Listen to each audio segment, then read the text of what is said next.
So you're forced to train at home and want to buy one piece of equipment to enhance the process.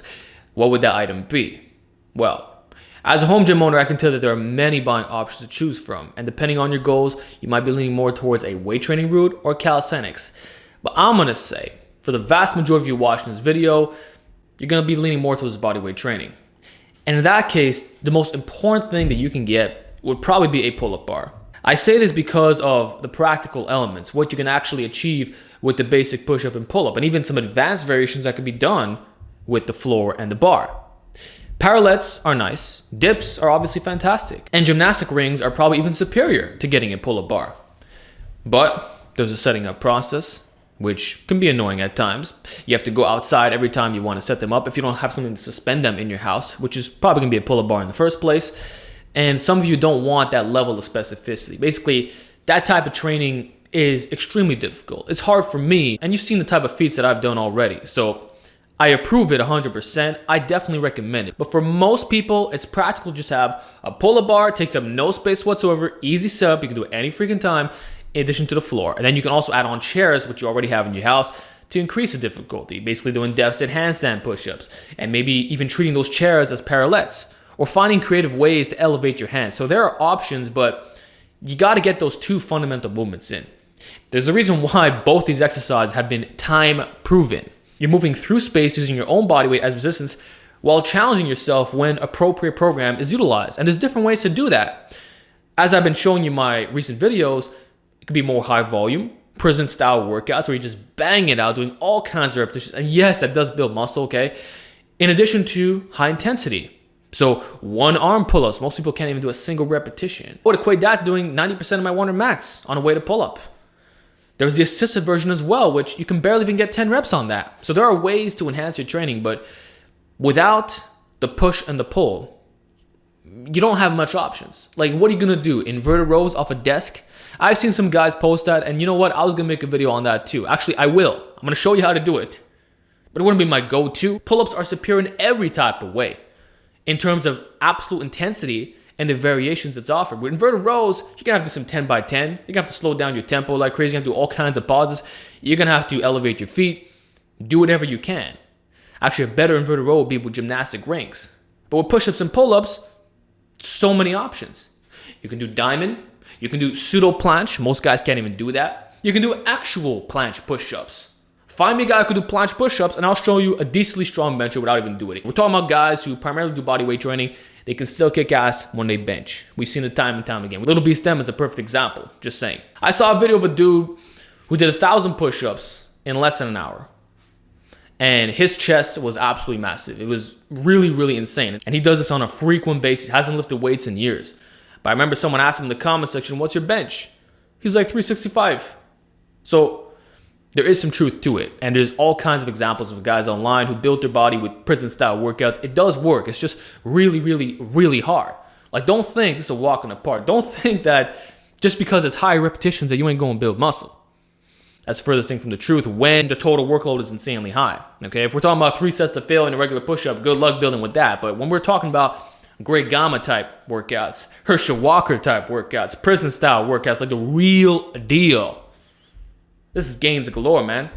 So from that alone, push-ups, pull-ups, just the most basic of basic variations, you can get jacked, you can get strong, you can get past the novice phase, at least in terms of upper body. That's why I recommend them so much, because they actually work. They're not gonna beat your body down, and there's endless variations to choose from. You can do 10 to 10 pull-ups followed by assisted one-arm chins for reps. That's gonna be a hell of a workout just off that. And you don't have to go outside to set it up every single time. Push-ups, as I mentioned, there's all kinds of variations to choose from. I believe I can maintain my physique, at least the muscularity, my chest development, my tricep development, from push-ups alone. Maybe not my benching absolute one rep max strength, but I'm thoroughly convinced, actually I know it to be true, that if I quit lifting altogether, I saw all the stuff that you're seeing right here, I could probably maintain a 315 plus bench easy, no problem. That would be like a default. You know how they say when you're past the novice phase, it's hard to regress? Like, let's say when you first started lifting, your bench was 95 pounds. It's really, really, really hard to go back to 95. I know a guy who quit lifting for years. He came back, started benching 3 plates after 3 months as a natty. But his potential was higher than that. He was already in the high threes. So muscle memory is a factor here, right?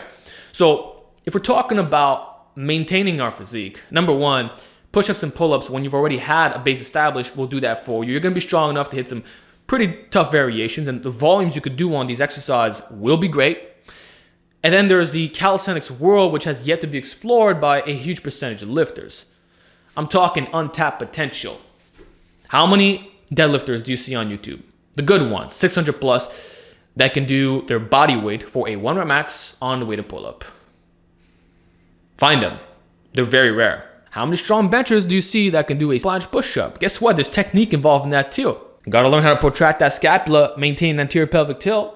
You gotta be strong isometrically in that lean forward position. We're talking about leverages here, man. You know how bodybuilders manipulate the exercise so that it feels more difficult?